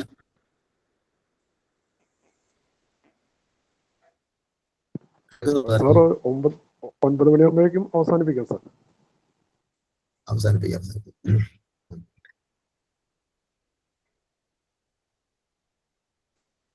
ഇത് അമൃതാദേവി എന്ന് പറയുന്നത് പിന്നെ 1730 ജോധ്പൂരില് കൊട്ടാരം പണിയുന്നതിനായിട്ട് കാട്ടില് മരം മുറിക്കാനെത്തിയ സൈനികർക്കെതിരെ പ്രതിഷേധിച്ചതിന് കൊല്ലപ്പെട്ട ഒരു ബിഷ്ണോയി സ്ത്രീയാണ്. അന്ന് 363 ബിഷ്ണോയി സ്ത്രീകൾക്ക് ജീവൻ ബലിയർപ്പിക്കേണ്ടതായിട്ട് വന്നു. ഇന്ന് നേരെ തിരിച്ചാണ്. ജനങ്ങൾ പിന്നെ മരം മുറിക്കാതിരിക്കാൻ സർക്കാർ നിയമം ഉണ്ടാക്കുന്നു. അന്ന് സർക്കാരിന്റെ ഭാഗത്തു നിന്ന് രാജാവിന് കൊട്ടാരം പണിയാൻ വേണ്ടിയിട്ട് മരം മുറിക്കാൻ വന്നവരെ എതിർത്ത ഒരു സ്ത്രീയുടെ ചിത്രമാണ് നമ്മൾ അതിനകത്ത് കണ്ടത്. ഈ ബിഷ്ണോയി സംസ്കാരത്തിന്റെ അവരുടെ ഒരു സമുദായത്തിന്റെ ഒരു പ്രത്യേകത എന്ന് പറഞ്ഞാൽ വല്ലാത്ത പാരിസ്ഥിതിക ചിന്തയുള്ള ഒരു വിഭാഗം ആൾക്കാരാണ്. അതിനെ സൂചിപ്പിക്കുന്നതാണ് ഈ ഒരു ചിത്രം. ഈ അടുത്ത കാലത്ത് ഇൻസ്റ്റാഗ്രാമിൽ പങ്കുവയ്ക്കപ്പെട്ട ഒരു ചിത്രമാണ്. നമുക്ക് മനുഷ്യൻ മണ്ണിനെയും പ്രകൃതിയെയും ഒക്കെ സ്നേഹിക്കുകയും ബഹുമാനിക്കുകയും പ്രകൃതിയോട് ഇണങ്ങി ജീവിക്കുകയൊക്കെ ചെയ്യുന്ന കാലത്ത് പ്രകൃതി മനുഷ്യന് വേണ്ടതെല്ലാം കൃത്യമായ അളവിൽ കൃത്യമായ സമയത്ത് തന്നുകൊണ്ടേയിരുന്നു. അതാണ് ഞാൻ നേരത്തെ കുറച്ച് കാര്യങ്ങൾ നമ്മളെല്ലാത്തിനും അതിദേവതകളെ സങ്കല്പിച്ചിരുന്നത്. ഇതുകൊണ്ടാണ് ഈ ഒരു നമ്മൾ അങ്ങോട്ട് എന്താണോ കൊടുക്കുന്നത് അതാണ് നമുക്ക് തിരിച്ചു കിട്ടുക എന്ന് പറയുന്നൊരു സാധനം. നമ്മൾ അങ്ങോട്ട് ബഹുമാനിക്കുമ്പോൾ സ്നേഹിക്കുമ്പോൾ തിരിച്ചും അതുപോലെ തന്നെ പ്രകൃതി നമ്മളോട് ഇടപെട്ടുകൊണ്ടേയിരുന്നു. നമ്മൾ മരത്തിന് ചുറ്റും കൈകൂപ്പി വലം വെച്ചതും ഒക്കെ അതൊക്കെ അർത്ഥവിശ്വാസം എന്നുള്ള രീതിയിൽ നമ്മൾ അതിനെ കാണുമെങ്കിൽ പോലും ഒരു മരം മുറിക്കുമ്പോൾ പെരുന്തച്ഛന്റെ ഒക്കെ കാലഘട്ടത്തിൽ നമുക്കറിയാം, ഒരു മരം മുറിക്കുന്ന നമ്മൾ കേട്ടിട്ടുണ്ടല്ലോ, മരം മുറിക്കുന്നതിന് മുമ്പ് വൃക്ഷപൂജ ചെയ്തിരുന്നു. ആ മരങ്ങളിലെ കിളികളോടും അത് ജീവജാലങ്ങളോടും ഒക്കെ അനുവാദം മേടിച്ചിട്ടാണ് ആ മരം മുറിക്കാറ്. എന്തൊരു മണ്ടത്തരമെന്നൊക്കെ ചിലപ്പോൾ നമ്മൾ ചിന്തിക്കുമായിരിക്കും. പക്ഷെ ഒരു കുറച്ചു കാലം മുമ്പ്, ഈ അടുത്ത കാലത്ത്, എനിക്ക് തോന്നുന്നത് ഏത് മലപ്പുറം ജില്ലയിലാണോ എന്നൊരു സംശയമുണ്ട്, ഒരു മരം മുറിച്ചിട്ടിട്ട് മരത്തിൽ കൂട് വെച്ചിരുന്ന പക്ഷികളെല്ലാം ഇങ്ങനെ റോഡിൽ ചെതറി കിടക്കുന്ന ഒരു കാഴ്ച ഈ അടുത്ത കാലത്ത് പത്രത്തിൽ ഒരു വർഷമൊക്കെ വരുമെന്ന് എനിക്ക് തോന്നുന്നു.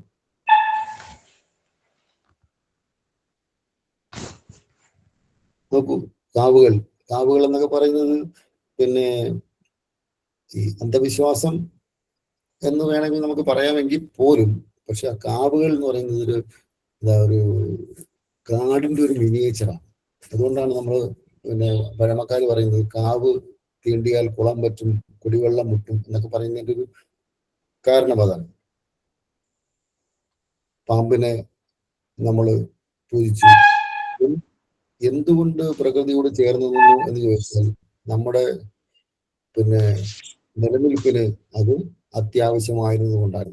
അതിനെ നമ്മൾ ആ ഒരു സെൻസിൽ കാണാതെ ഇതെല്ലാം അന്ധവിശ്വാസം എന്നുള്ള രീതിയിൽ ഇതിനങ്ങ് ഒഴിവാക്കുമ്പോൾ സംഭവിക്കുന്നത്, കാവുകളെല്ലാം ഇല്ലാതായി കഴിയുമ്പോൾ കുറച്ചായിട്ട് ഈ വെള്ളത്തിന്റെയൊക്കെ ബുദ്ധിമുട്ട് ധാരാളമായിട്ടുണ്ടാകും. കുടിവെള്ളത്തിന്റെയൊക്കെ കണക്കുകളൊക്കെ പറഞ്ഞാൽ നമ്മൾ ഞെട്ടിക്കുന്ന കണക്കുകളാണ്. ഭൂമിയിൽ ആകെയുള്ള വെള്ളത്തിന്റെ ഈ 97% ഉപ്പുവെള്ളമാണെന്നാണ് പറയുന്നത്. പിന്നെയുള്ള 3%, 2.67% നമുക്ക് യഥേഷ്ടം ഉപയോഗിക്കാൻ പാകത്തിനല്ല, ഭൂഗർഭ ജലമായിട്ട് മറ്റും. പിന്നെ ഉള്ളത് 0.33%. അത് നമ്മൾ മര്യാദയ്ക്ക് ഉപയോഗിക്കുന്നുണ്ടോ എന്ന് ചോദിച്ചാൽ സംശയമാണ്. നമുക്ക് കുളിക്കാൻ എത്ര വെള്ളം വേണമെന്ന് ചോദിച്ചാൽ ഒരു ബക്കറ്റ് വെള്ളം മതിയാകും ഒരു പക്ഷേ കുളിക്കാൻ. പക്ഷെ നമ്മൾ അങ്ങനെയാണോ? ഇല്ല, നമ്മൾ ഷവറൊക്കെ ഓണാക്കിയിട്ട് കുളിച്ചാൽ ചിലപ്പം 1, 2, 3, 4 ബക്കറ്റൊക്കെ വെള്ളം കുളിച്ചു എന്ന് വരും. ഈ പല്ല് തേക്കുന്ന സമയത്ത് ബ്രഷിൽ പേസ്റ്റ് എടുക്കുന്ന സമയത്ത് തൊട്ട് പൈപ്പ് ഇങ്ങനെ ഓണാക്കി വെച്ചാൽ ചിലപ്പോൾ പല്ല് തേച്ച് തീരുമ്പോഴായിരിക്കും അത് ഓഫ് ചെയ്യാം. നമ്മൾ മനസ്സിലാക്കുന്നത് നമ്മൾ കാശ് മുടക്കി കിണർ കുഴിച്ചു, അതിൽ മോട്ടോർ വെച്ചാൽ നമ്മൾ തന്നെ കാശ് മുടക്കിയിട്ടാണ്. കുളിമുറി ഉണ്ടാക്കിയതും ഷവർ ഉണ്ടാക്കിയതും നമ്മൾ തന്നെയാണ്. പക്ഷെ വെള്ളം ഉണ്ടാക്കിയത് നമ്മളല്ലല്ലോ. അത് പൊതുവായിട്ടുള്ള സാധനമാണ്. അതിനിങ്ങനെ മണ്ണിൽ നിന്ന് നമ്മൾ എടുക്കുകയും ആവശ്യമില്ലാണ്ട് ദുരുപയോഗം ചെയ്യുകയൊക്കെ ചെയ്യുമ്പോൾ, ഇപ്പൊ ഞാൻ എൻ്റെ സ്വദേശം തിരുവനന്തപുരത്താണ്. തിരുവനന്തപുരത്തൊക്കെ ഒരു ദിവസം വെള്ളം ഇല്ലാന്നുണ്ടെങ്കിൽ, പൈപ്പിൽ വെള്ളം ഇല്ലാന്നുണ്ടെങ്കിൽ അതൊരു വാർത്തയാണ്. നാളത്തെ ദിവസം വെള്ളം ഉണ്ടാവില്ല എന്ന് പറഞ്ഞതിൻ്റെ അർത്ഥം കരുതി വെച്ചോളാം. മറ്റ് ഇടുക്കി പോലെയുള്ള, വയനാട് പോലെയുള്ള ജില്ലയിലുള്ളവർക്ക് ഒരുപക്ഷെ അത് മനസ്സിലായിക്കൊള്ളണമെന്നില്ല. കാരണം അവർക്ക് അത്രയധികം ഈ കുടിവെള്ളത്തിന്റെ പ്രശ്നം ഉണ്ടാവുന്നില്ല. മെട്രോപൊളിറ്റൻ നഗരങ്ങളിലെല്ലാം ഈ ഒരു പ്രശ്നം ഉണ്ട്.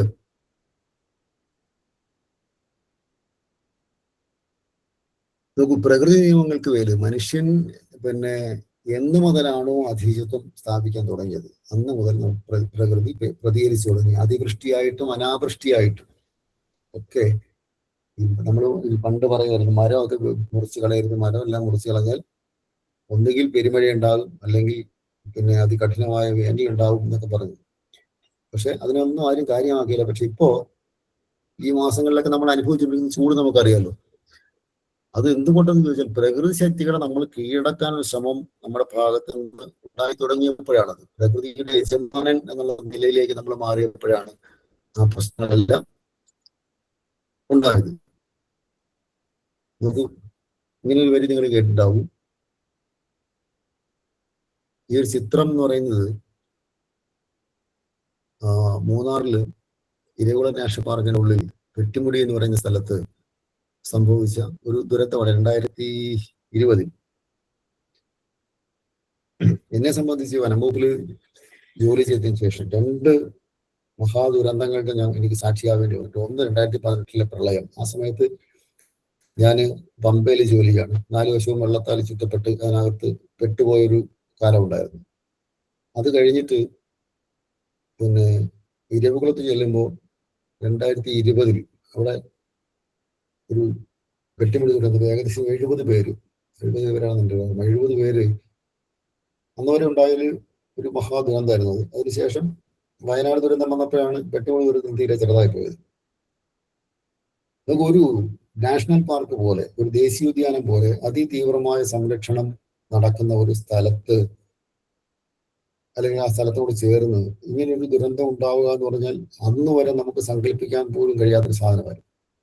അവിടെ സംഭവിച്ചു. പക്ഷെ ആ സംഭവിച്ചിരിക്കുന്ന ഏരിയയുടെ ഒരു ഏരിയൽ വ്യൂ കാണുമ്പോൾ നമുക്കറിയാൻ പറ്റും കാടിനല്ല കുഴപ്പമുണ്ടായിരിക്കുന്നത്, കാടിനോട് ചേർന്നുള്ള ആ തേയിലത്തോട്ടത്തിന്റെ ഭാഗത്താണ്. അപ്പോൾ എപ്പോഴും പിന്നെ അശാസ്ത്രീയമായ ഇത്തരത്തിലുള്ള കെട്ടിട നിർമ്മാണങ്ങളെല്ലാം ഭൂമിക്കടിയിലൂടെയുള്ള മണ്ണിന്റെ ആ വെള്ളത്തിന്റെ ഒഴുക്കിനെ തടയുകയും അത് എല്ലാം കൂടി തടഞ്ഞു നിന്നിട്ട് അവസാനം ഈ എന്താ പറയുന്നത്, ഈ വേരുകൾക്കൊന്നും പിടിച്ചു നിർത്താൻ പറ്റാത്ത തരത്തിൽ പാറക്കൂട്ടങ്ങളെയും മണ്ണിനെയും എല്ലാം കൂടി വലിച്ചിട്ട് താഴേക്ക് വരികയും ചെയ്തൊരു കാഴ്ചയാണ് ആ പെട്ടിമുടിയിൽ നമ്മൾ കണ്ട ഒരു കാഴ്ച. അപ്പോൾ ഇത് മുരുകൻ കാട്ടാക്കടയുടെ ഒരു പിന്നെ വരിയാണ് ഞാനകത്ത് എഴുതിയിരിക്കുന്നത്.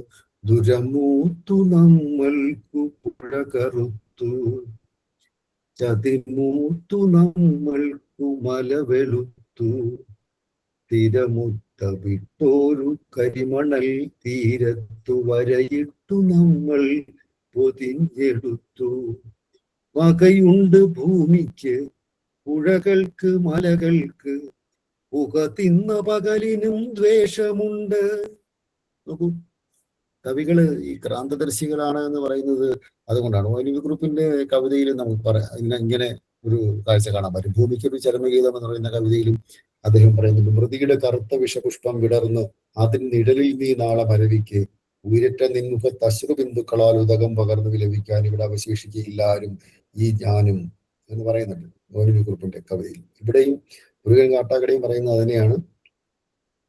പിന്നെ പുക തിന്ന പകലിനും ദ്വേഷമുണ്ട്, കറുത്തിരിക്കുന്നു കാർമേഘമല്ല കരിമ്പുക ചുരുളുകൾ. മാനത്ത് കറുത്ത് കാണുന്നത് കാർമേഘമല്ല, പിന്നെ കരിമ്പുക ചുരുളുകളാണ് അത്ര.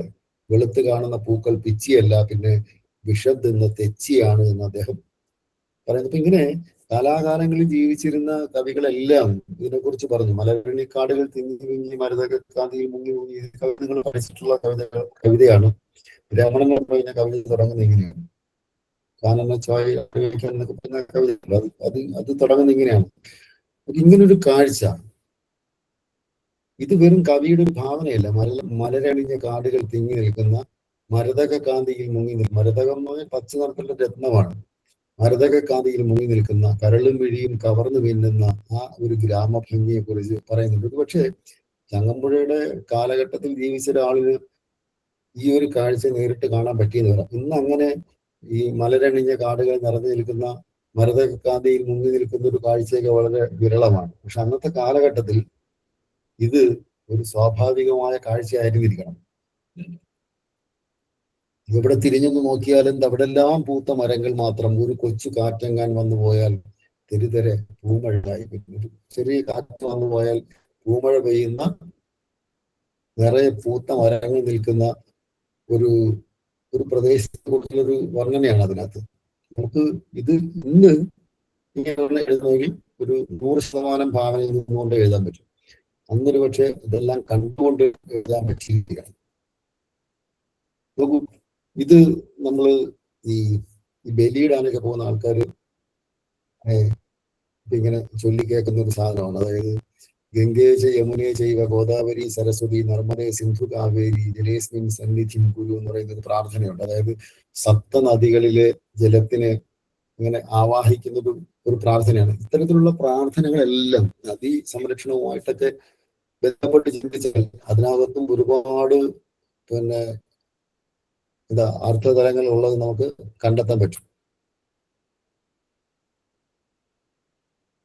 നമുക്ക് ഭൂമികയുടെ ചരമത്തിനെ കുറിച്ച് പറഞ്ഞപ്പോൾ ഇത് ഒന്നും ഓർക്കാതെ പോകുന്നത് ശരിയല്ല. കാണക്കാണ വയസ്സാവുന്നു മക്കൾക്കെല്ലാം, എന്നാൽ അമ്മ വീണക്കമ്പികൾ വീട്ടുകയല്ലോ നവതാരുണ്യം നിന്തിലൂടല്ലേ. 1970 മറ്റാണ് അദ്ദേഹം കുറിപ്പ് ഇങ്ങനെ ഒരു കവിത എഴുതുന്നത്.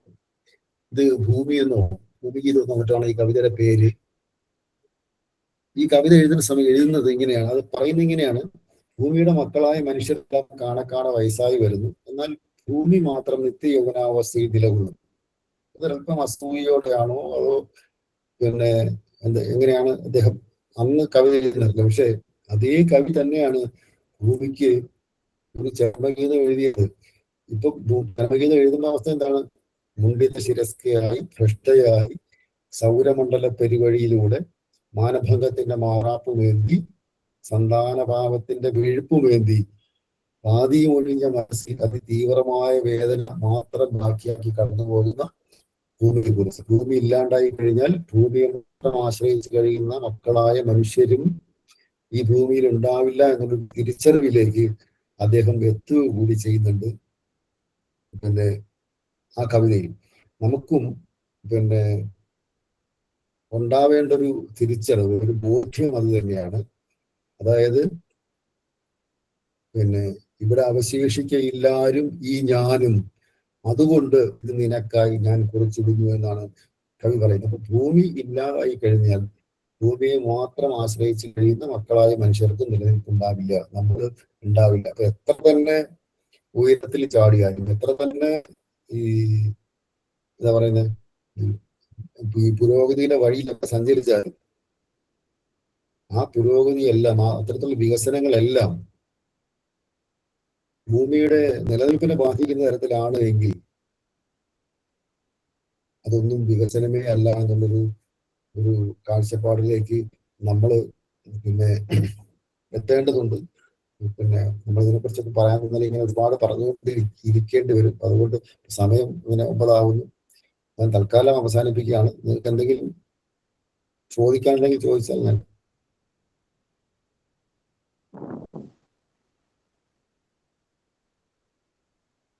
നമുക്ക് ചോദ്യങ്ങൾ ചോദിക്കാനുള്ള സമയമാണ്.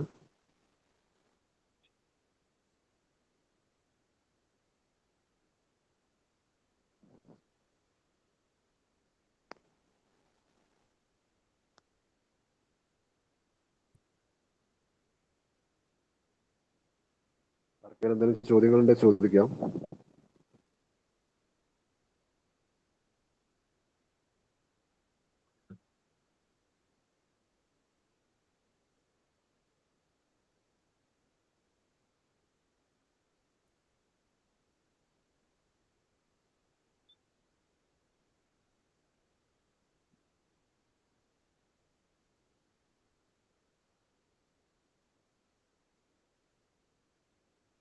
ഇനിവൻ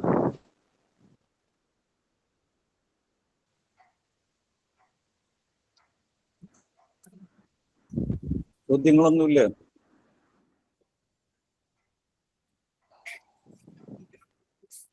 അല്ലെങ്കിൽ നമുക്ക് വൈൻഡപ്പ് ചെയ്യാമെന്ന് വിചാരിക്കുന്നു. മാഷി, ഒരു ചോദ്യം കമന്റ് ബോക്സിൽ വന്നിട്ടുണ്ട്. എന്താണത്?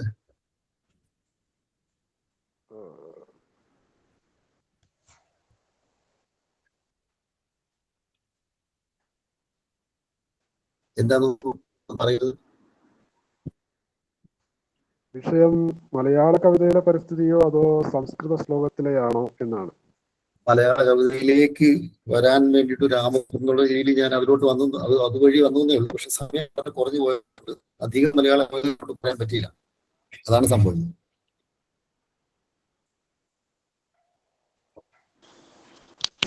ഹലോ, നമസ്കാരം സാർ. പയ്യന്നൂരിൽ നിന്ന് വിജയകുമാരനാണ്.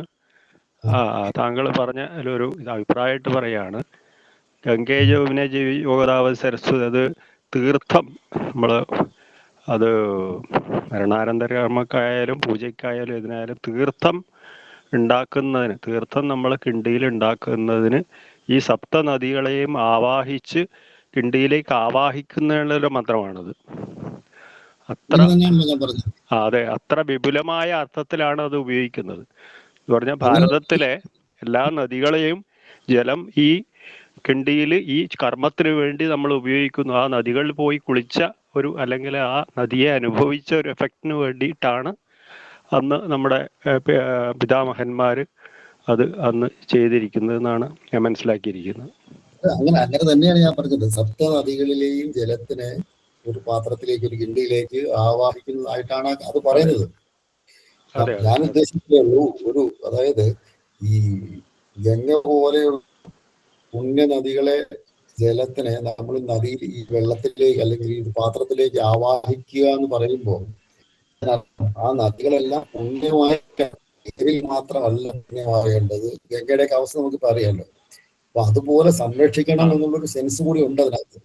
അതാണ് ഞാൻ ഉദ്ദേശിച്ചത്. അതെ അതെ അതെ അതെ അത് തന്നെ ഞാനും പറഞ്ഞത്. അതൊന്നുകൂടെ ഊട്ടി ഉറപ്പിക്കുകയെന്ന്. കാരണം അത് ഓരോ കർമ്മത്തിലും, അത് ചെറിയ ഇപ്പോൾ ചോറ് കൊടുക്കുന്ന കർമ്മം മുതൽ മരണാനന്തര കർമ്മം വരെ ഇതൊക്കെ ആലോചിച്ചിട്ടാണ് നമ്മുടെ പിതാമഹന്മാർ ഇങ്ങനെയുള്ള സംഭവങ്ങൾ ഉണ്ടാക്കിയിരിക്കുന്നത്. അപ്പോൾ അല്ലെങ്കിൽ മുമ്പുള്ള ചരിത്ര പഠനം അല്ലെങ്കിൽ പരിസ്ഥിതി പഠനം എന്നുള്ളത് വളരെ വിപുലമായ അർത്ഥത്തിൽ ഉപയോഗിച്ചിരിക്കുന്നു. ആ തരത്തിലുള്ള ഒരു പഠിത്തം ഇപ്പോൾ ഇല്ല എന്നാണ് ഞാൻ പറഞ്ഞു വരുന്നത്.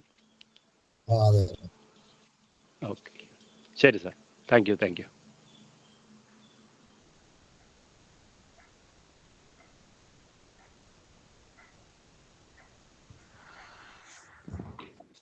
മറ്റെന്തെങ്കിലും ക്വസ്റ്റ്യൻ?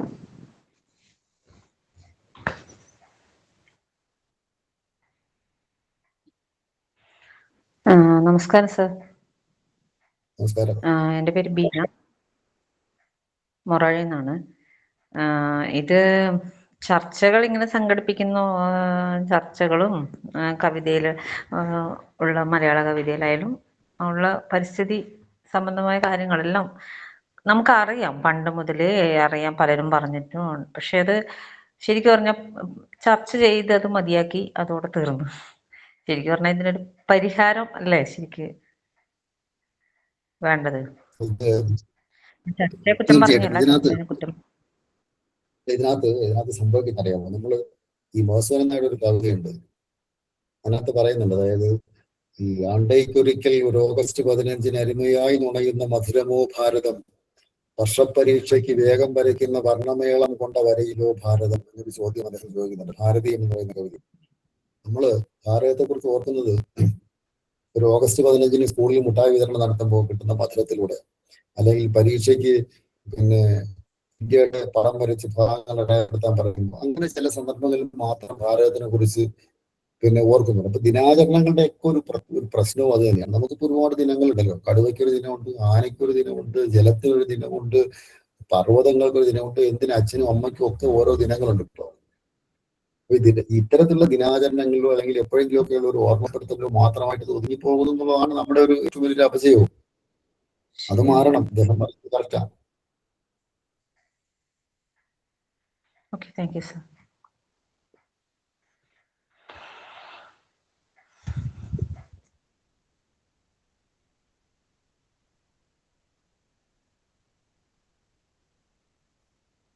വേറെന്തെങ്കിലും മറ്റെന്തെങ്കിലും ചോദ്യങ്ങൾ?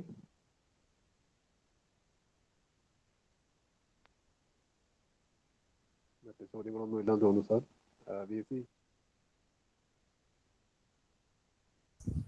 വേറെ ചോദ്യങ്ങളില്ലെങ്കിൽ നമുക്ക് വൈൻഡപ്പ് ചെയ്യാം എന്ന് തോന്നുന്നു. വൈൻഡപ്പ് ചെയ്യാം. ഓക്കെ. ഇപ്പോൾ ജിതേന്ദ്രനാഥ്, ഞാൻ VC ബാലകൃഷ്ണൻ, കണ്ണൂർ. ഇപ്പൊ നമ്മുടെ 18ാമത്തെ വെബിനാറാണ്. തുടർച്ചയായി ഇടക്ക് ബ്രേക്ക് വന്നിട്ടുണ്ടായിരുന്നു. ഏതായാലും നമ്മുടെ വെബിനാർ ഈ വർഷത്തെ അല്ലെങ്കിൽ ഈ പുതിയ പരിപാടിയുമായി ബന്ധപ്പെട്ടുള്ള രണ്ടാമത്തെ ഒരു വെബിനാറാണ്. അപ്പൊ നമ്മുടെ പരിസ്ഥിതി ദർശനം മലയാള കവിതയിൽ എന്നാണ് നേരത്തെ സൂചിപ്പിച്ചത്. മലയാള കവിതയിലേക്ക് എത്തുമ്പോഴേക്കും കുറച്ച് സമയമായതുകൊണ്ട് നമ്മള് ആദികാവ്യമായ വാൽമീകി രാമായണത്തിലെ ക്രൗഞ്ച മിഥുനങ്ങളുടെ ഉദാഹരണം വെച്ച് തുടങ്ങിയതാണ്. അത് പിന്നീട് ONV-യിലേക്കും മുരുകൻ കട്ടക്കടയിലേക്കും ചങ്ങമ്പുഴയിലേക്കും ഒക്കെ എത്തുന്നുണ്ട്. അതിനിടയിൽ നമ്മുടെ ഭീഷ്ണോയികളുടെ അമൃതാദേവി ഉൾപ്പെടെയുള്ള ആളുകൾ വീരമൃത്യു വരിച്ച വിഷ്ണോയികളുടെ കഥ വരുന്നുണ്ട്. ഇങ്ങനെയുള്ള നമുക്കറിയാം പാരിസ്ഥിതിക ദർശനം എന്ന് പറയുന്നത് വളരെ പഴയ കാലം മുതൽ തന്നെ, അല്ലെ ഒരു മനുഷ്യൻ ഉണ്ടായ കാലം മുതലേ ഉള്ള ഒരു കാര്യമാണെന്ന്. പക്ഷെ പിൽക്കാലത്ത് നമ്മൾ പരിസ്ഥിതിയെ കുറിച്ച് ചിന്തിക്കുന്നത് ഒരുപക്ഷെ 1972 സ്റ്റോക്ക്ഹോം സമ്മേളനത്തിന് ശേഷമോ അല്ലെങ്കിൽ ഈ പറഞ്ഞ നേരത്തെ സൂചിപ്പിച്ചതുപോലെ സൈലന്റ് വാലി കാലത്തോ ആയിരിക്കാം.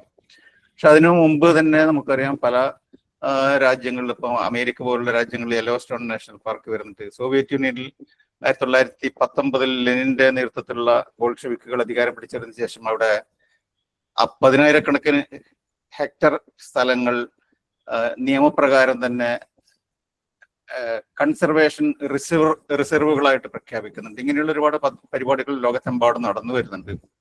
പക്ഷെ അതോടൊപ്പം തന്നെ നമ്മളിതൊക്കെ പറഞ്ഞ് തുടങ്ങുമ്പോഴും അല്ലെ നമ്മുടെ പറച്ചിൽ തുടരുമ്പോഴും ഈ ഒരു പരിസ്ഥിതി നാശം പല രാജ്യങ്ങളിലും അതിന് നിയമങ്ങളൊക്കെ ഉണ്ടെങ്കിലും നമ്മുടെ ഇന്ത്യയിലെ സംബന്ധിച്ചിടത്തോളം അല്ലെ കേരളത്തെ സംബന്ധിച്ചിടത്തോളം കൂടുതൽ നാശത്തിലേക്ക് പോയിക്കൊണ്ടിരിക്കുന്ന ഒരു കാഴ്ചയാണ്. അതിന് കൃത്യമായിട്ടുള്ള അതിന്റെ ഒരു ബോധത്തിന്റെ കുറവ് മാത്രമല്ല, നമ്മുടെ ശരിക്കും പറഞ്ഞാൽ നമ്മുടെ കൺസർവേഷന്റെ ഒരു പൊളിറ്റിക്സ് അല്ലെങ്കിൽ പരിരക്ഷണത്തിന്റെ അല്ലെങ്കിൽ പരിസ്ഥിതി രാഷ്ട്രീയത്തിന്റെ ഒരു കുറവുണ്ടെന്നാണ് ഞാൻ വിശ്വസിക്കുന്നത്. അപ്പൊ ഏതായാലും നമുക്ക് സമയത്തിന്റെ കുറവ് കൊണ്ട് മലയാള കവിതയിലേക്ക് അധികം കിടക്കാൻ പറ്റിയില്ലെന്നുള്ളൊരു പ്രശ്നം ഉണ്ടായതൊഴിച്ചാൽ ബാക്കി നന്നായിരുന്നു. ഞാനും ഇത്തരം കാര്യങ്ങൾ ശ്രദ്ധിക്കുന്ന ഒരാളാണ്. പ്രത്യേകിച്ച് ഈ പാരിസ്ഥിതിക നിരൂപണം നമുക്ക് മലയാളത്തിൽ തുടങ്ങി വെക്കുന്നവർ, പക്ഷേ കണ്ണൂർ ജില്ലക്കാരനായ നിരൂപകനായ TP സുകുമാരൻ മാഷാണ്. അദ്ദേഹം കടമ്മനിട്ടയുടെ കവിതയൊക്കെ വിലയിരുത്തുന്ന സമയത്ത് നല്ലവനായ കാട്ടാളൻ എന്നൊക്കെ വിശേഷിപ്പിച്ചുകൊണ്ടാണ് മലയാളത്തിലെ പരിസ്ഥിതി അല്ലെങ്കിൽ പാരിസ്ഥിതിക വിമർശനം തുടങ്ങുന്നത്. ഒരുപക്ഷെ അതിനെപ്പറ്റിയുള്ള പിന്നീട് ഒരുപാട് പുസ്തകങ്ങൾ G. മധുസൂദനന്റെ പുസ്തകങ്ങളൊക്കെ പിന്നീട് വരുന്നുണ്ട്. അപ്പൊ ഏതായാലും ഇത്തരത്തിൽ ഒരുപാട് കവികൾ പാരിസ്ഥിതിക വിവേകമുള്ള അല്ലെങ്കിൽ പാരിസ്ഥിതിക ദർശനം ഉൾക്കൊള്ളുന്ന ഒരുപാട് കവിതകൾ എഴുതിയിട്ടുണ്ട്. ഞാനിവിടെ പ്രത്യേകിച്ച് എടുത്തു പറയാൻ ഉദ്ദേശിക്കുന്നത് 1992 നമ്മുടെ PP രാമേന്ദ്രൻ എന്ന് പറയുന്ന ഒരു കവി ഹരിതാഭരണം എന്നൊരു കവിത എഴുതിയിട്ടുണ്ട്. അതിൽ ഈ പുൽവർഗ ചെടികളുടെ പ്രാധാന്യത്തെ കുറിച്ച് പറയുന്നുണ്ട് കൃത്യമായിട്ട്. അതിങ്ങനെയാണ്: അല്ലലകറ്റുമുഷസായി നാളെ കണ്ണുമിഴിക്കും നമ്മുടെ മകളെ പുല്ലേ എന്ന് വിളിക്കാം ഇനിമേൽ ഇല്ല അതിലേറെ വിലപ്പെട്ടെന്ന്. അത് പുല്ലിനേക്കാൾ വിലപ്പെട്ടതായിട്ടൊന്നുമില്ല. കാരണം ശാസ്ത്രീയമായിട്ട് നോക്കിയാൽ ഏറ്റവും ഒടുവിൽ പരിണമിച്ചു വന്ന ഒരു സസ്യവർഗമാണ് പുൽവർഗം എന്ന് പറയുന്നത്. പിന്നെ നേരത്തെ പറഞ്ഞതുപോലെ വാൻവിയുടെ ഒക്കെ കവിതയിൽ പറഞ്ഞതുപോലെ ഒരു ഹരിത മൃദു കഞ്ചുകം ഒരുക്കിക്കൊണ്ട് ഭൂമിയെ സംരക്ഷിച്ചുകൊണ്ട് അല്ലെങ്കിൽ ജലബാഷ്പം ഉപരിതലത്തിലുള്ള മണ്ണിൽ നിന്നുള്ള ബാഷ്പീകരണം തടയുന്നതിനും ഒക്കെ. പിന്നെ മനുഷ്യരെ സംബന്ധിച്ചിടത്തോളം മിക്കവാറും എല്ലാ മനുഷ്യരുടെയും പ്രധാനപ്പെട്ട ഭക്ഷണം എന്ന നിലയിലൊക്കെ ഈ ഒരു പുൽവർഗ ചെടികളുടെ വിത്തുകളാണ് നമ്മൾ പ്രധാനമായും ആഹരിക്കുന്നത്. അങ്ങനെയുള്ള കുറെ കാര്യങ്ങൾ കൂടി. വേറൊരു കാര്യം കൂടി ഉണ്ട്. പുൽവർഗത്തിൽപ്പെട്ട സസ്യങ്ങൾക്കാണ് ഏറ്റവും അധികം ജലം സംഭരിച്ചിരിക്കാനുള്ള ശേഷിയുള്ളത്. അതെ. പിന്നെ അതിജീവന ശേഷിയും കൂടുതലുണ്ട്. നമ്മളിപ്പോ ഒരു പുൽമേട് നമുക്കറിയാം, ഫോറസ്റ്റിലുള്ള ആള് നല്ല നിലയിൽ കൃത്യമായിട്ട് അറിയാം. പുൽമേടിൽ നമ്മൾ തീയിട്ട് കഴിഞ്ഞാലും പിന്നീട് കൂടുതൽ ഉഷാറോടുകൂടി അവിടെ പുല്ലുകൾ വളരുന്നതായിട്ട് നമുക്ക് കാണാൻ പറ്റും. അപ്പൊ ഞാനധികം നീട്ടുന്നില്ല. ഏതായാലും ഈ ഒരു വിഷയം അവതരിപ്പിച്ചതിന് വോക്ക് വിത്ത് VCയുടെ പേരിൽ എന്റെയും പേരിൽ ജിതേന്ദ്രനാഥ് സാറിന് നന്ദി അറിയിക്കുകയാണ്. ഇനിയും നമ്മുടെ ഈ ഗ്രൂപ്പുമായിട്ട് സഹകരിക്കണമെന്ന് കൂടെ ഒരു അഭ്യർത്ഥനയുണ്ട്. തീർച്ചയായിട്ടും. ഇതിൽ പങ്കെടുത്ത മുഴുവൻ ആളുകൾക്കും നന്ദി പറയുന്നു. എല്ലാവർക്കും ശുഭരാത്രി. സാർ നമുക്ക് അവസാനിപ്പിക്കാം. എന്റെ പേര് അല്ല ചെയ്യാം.